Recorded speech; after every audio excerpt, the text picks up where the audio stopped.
कुछ भी ना कहा, कह भी गए। ना तुसी छाड़ी दियो, ना गाओ। बंदा कहता यार ना ही गाता।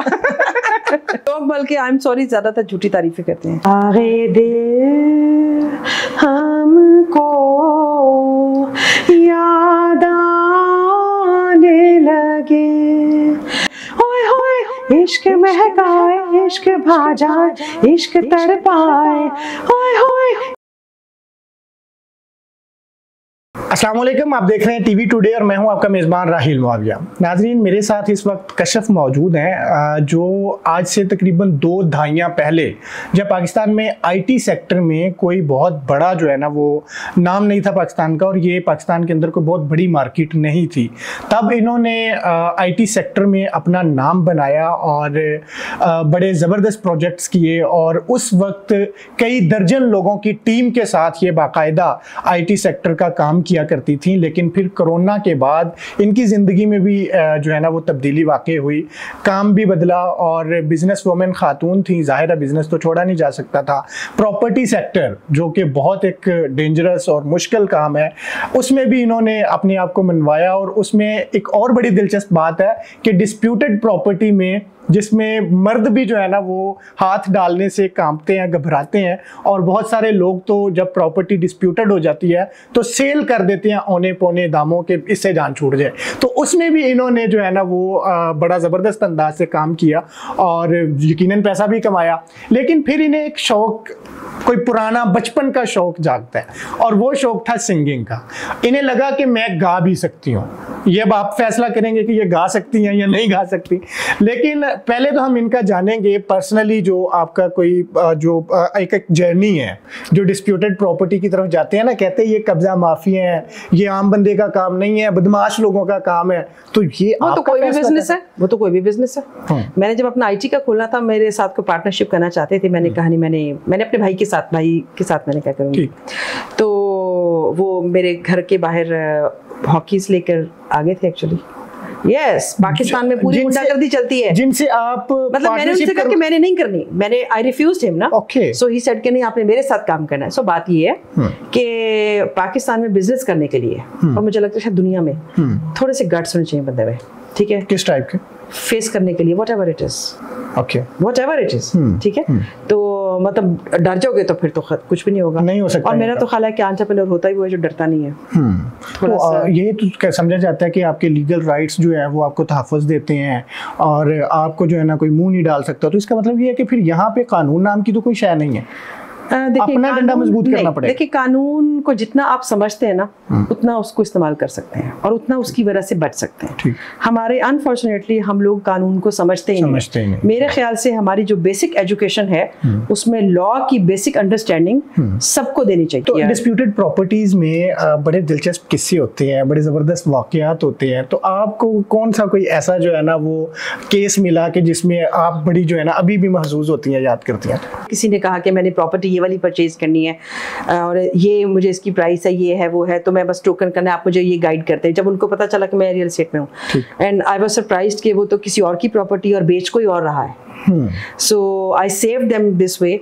तो वो फिर वेरीफाइड प्रॉपर्टी का कॉन्सेप्ट आ गया। देन फिर अगर उन्होंने खरीदनी होती थी या बेचनी होती थी तो उनके रिश्तेदार कह रहे होते थे ये हमारे हैं। कोई इस तरह से भी था, ये प्रॉपर्टी मेरी है, मुझे पसंद है, और आप वहाँ बैठे हैं तो आप कहेंगे कि नहीं ये तो मेरी है, मुझे बेच चुके हुए हैं। या आप किसी को जो आपके पास आ रहा है उसको कह देंगे कि ये तो डिस्प्यूटेड है, ये तो इनका है ही नहीं है, ये तो ऐसी कह रहे हैं। प्रॉपर्टी किसी की, जो खरीदना चाहता है ना वो भी उसको बदनाम करता है समटाइम्स। अच्छा, और ऐसा भी हुआ है कि घर के अपने मुलाजमों ने पेपर चोरी कर लिए हैं, दे हैव द पेपर्स। और सिंगिंग में फिर जो है ना वो कैसे आई और ये कैसे फैसला किया, बेसिकली कब सीखना स्टार्ट किया? कोरोना में मेरी जैसे आपको पता है आवाज़ चली गई थी, और कोरोना में आवाज़ चली गई थी? आवाज़ चली गई बिल्कुल ही। एक टाइम में तो 100% चली गई थी। It was difficult for me to whisper, जैसे ठीक है वो भी मुश्किल था। फिर जब आवाज़ आई है वापस कोई 6-8 महीने के बाद, I was doing something, I was humming, तो मुझे ख्याल आया मैं आई वाज द बेस्ट नात खां हमारे स्कूल बड़ी अजीब बात है कि जब आपकी आवाज़ चली गई फिर तो आपको ख्याल आया कि गाना चाहिए। नहीं, फिर मुझे ख्याल आया कि मैंने कदर नहीं की थी। ठीक है, देखिए आवाज़, मैं एज अ स्पीकर जाया करती थी जैसे एंटरप्रेन्योर्स के सेमिनार्स पे इस तरह, तो लोग मुझे कहते थे कि आप गाया करें, आपकी आवाज़ अच्छी है, और मेरी तो पूरी फैमिली में आवाज़ लाइक हम सोच भी नहीं सकते वाली बात है। ठीक है, तो लेकिन मैंने कहा नहीं, मैंने इसकी कदर नहीं की, ये अल्लाह ने आवाज़ दी है जी। अच्छा। तो क्या सुनाएंगे आज? जी वैसे मैं अपने हर शो का आगाज़ मैडम नूरजहां के गाने से करती हूँ। मैं उनको अपनी रूहानी उस्ताद मानती हूँ, तो उन्हीं का कोई गाना जो पूछा तो हाले दे सुना ना सके, ज़बान पे आए फसाने तो लब हिला ना सके, कुछ भी ना कहा कह भी गए, कुछ कहते कहते रह भी गए, हो कुछ भी ना कहा कह भी गए, कुछ कहते कहते रह भी गए। वाह वाह, आ गया सॉन्ग, जबरदस्त। अच्छा, पुराने सॉन्ग लग रहा है ज्यादा पसंद है?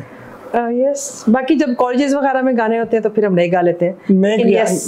नया कौन सा सुना? नया मुझे वैसे लिविंग लेजेंड्स में श्रेया घोषाल पसंद है। अच्छा ठीक है।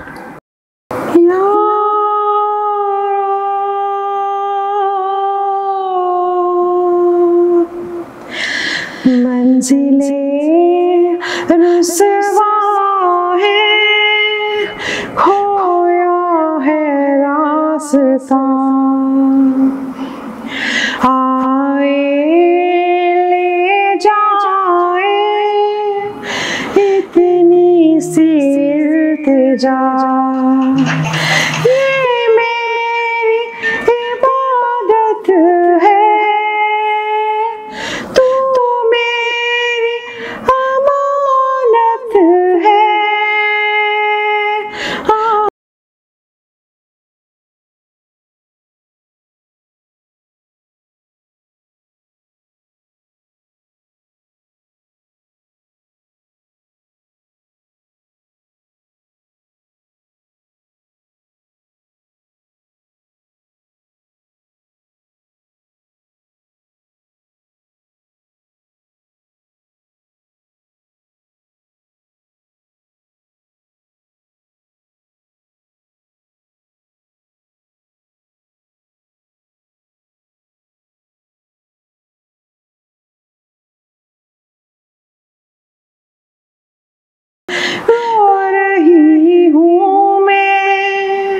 सुन रहा है ना तू,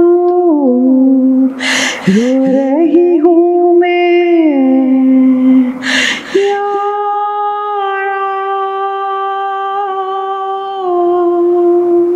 वाह वाह वाह, जबरदस्त जबरदस्त। अच्छा मुझे ये बताएं कि बहुत सारे लोग जब आपको सुनते हैं ना तो ये तो कहते हैं वाह वाह कमाल, आपने बहुत अच्छा गाया, आप गाते रहें। कुछ ये भी कहते हैं कि ना ना तुसी छाड़ी दियो, ना गाओ। देखिए वो लोगों ने क्या कहना, खुद ही अभी कुछ गाया कि अब जैसे अब हमें आदत है, पहले हारमोनियम पे सा लगता है या कुछ आती है, तो उसके बगैर ना ऐसे है जैसे आप उतार पे चल रहे हो बगैर किसी सहारे के, तो समटाइम्स कोई गलत स्केल लग गया तो बंदा कहता है यार ना ही गाता। तो सबसे बड़ा क्रिटिक तो खुद होता है, लेकिन लोग बल्कि आई एम सॉरी ज्यादातर झूठी तारीफें करते हैं। इस बात का पता है आपको? अच्छा तो फिर और क्या सुनाएंगे? आखिरी कुछ सुनाएं ताकि हम वाइंड अप करें। अपना ही सुनाती हूँ। हाँ बिल्कुल सुनाएं अपना, क्यों नहीं। वैसे तो मेरे 2 ही गाने हैं जिसमें से कि एक मेरा इम्प्रोवाइज्ड वर्जन किया मैंने, और दूसरा मेरा अपना ओरिजिनल गाना है जिसमें ताफू साहब ने तीनों दिए। मैं पहला अपना सुनाती हूँ क्योंकि गजल इसमें बेहतर है जी। दागे दिल हमको याद आने लगे, दागे दिल हमको याद आने लगे, लोग अपने दिए जलाने लगे, दागे दिल हमको याद आने लगे। वाह वाह जबरदस्त जबरदस्त। और दूसरा भी आपने सुनाना है? अच्छा बस म्यूजिक के साथ ही अच्छा लगता है, लेकिन चलें। जब से मुझे तू मिल गया ना जाने मुझको क्या हो गया, छाया है ये कैसा नशा, तू ही बता ओ दिलबरा, तेरे आने से हर लम्हा खुशबू की तरह महका, मेरा सब कुछ नाम तुम्हारे हुआ, ओए होए इश्क महकाए इश्क भाजा इश्क तड़पाए, ओए होए इश्क महकाए इश्क भाजा इश्क तड़पाए, ओए होए इश्क हंसाए इश्क रुलाए इश्क सहलाए, ओए होए इश्क हंसाए इश्क रुलाए इश्क सहलाए इश्क। वाह वाह जबरदस्त। मैं झूठी तारीफ तो नहीं करूंगा, लेकिन मुझे ये बताएं कि आपकी फैमिली एक ब्यूरोक्रेटिक फैमिली है, नहीं बताते कौन है, लेकिन कभी किसी ने मना नहीं किया कि आप किस चक्करों में पड़ गई हैं, अच्छी खासी आप फैमिली की हैं, तो क्या ये क्या? देखिए मुझे लगता है कि एक सोच बदली है। जैसे हमारे ज़माने में शायद तस्वीर भी किसी के साथ हो तो लोग कहते थे कि ये यहाँ कहाँ है व्हाटएवर, तो अब हर एक के पास कैमराज हैं, थोड़े से लोगों हर एक का अपना चैनल है, तो मुझे लगता है कि लोगों का माइंडसेट चेंज हुआ है। हमारे इवन एनसीए के अंदर म्यूजिकोलॉजी का कोई कॉन्सेप्ट नहीं था, अब माशाल्लाह प्रॉपर एक सब्जेक्ट है, तो people have started accepting this thing, so they take it as an art, जो कि हमें एनसीए में, यानी आपकी फैमिली में किसी को कोई एतराज नहीं? मेरे जो बड़े भाई हैं उनका बेटा बहुत अच्छा सिंगर है माशाल्लाह। ठीक, तो फिर फैमिली में ये टैलेंट है जी। हम जब हमारे जैसे गेट टुगेदर हम खाना होता है जैसे वीकली, तो बैठते हैं तो अच्छा तुम सुनाओ, इस तरह का है कॉन्सेप्ट। और वैसे उसमें मैं नहीं होती कहीं क्योंकि मैं उसमें सिंगर्स में नहीं आती अभी। अच्छा, अभी आप छोटी सिंगर है, मतलब वो ज्यादा बड़े सिंगर्स हैं। चले इजाजत दीजिए जी, अल्लाह हाफिज।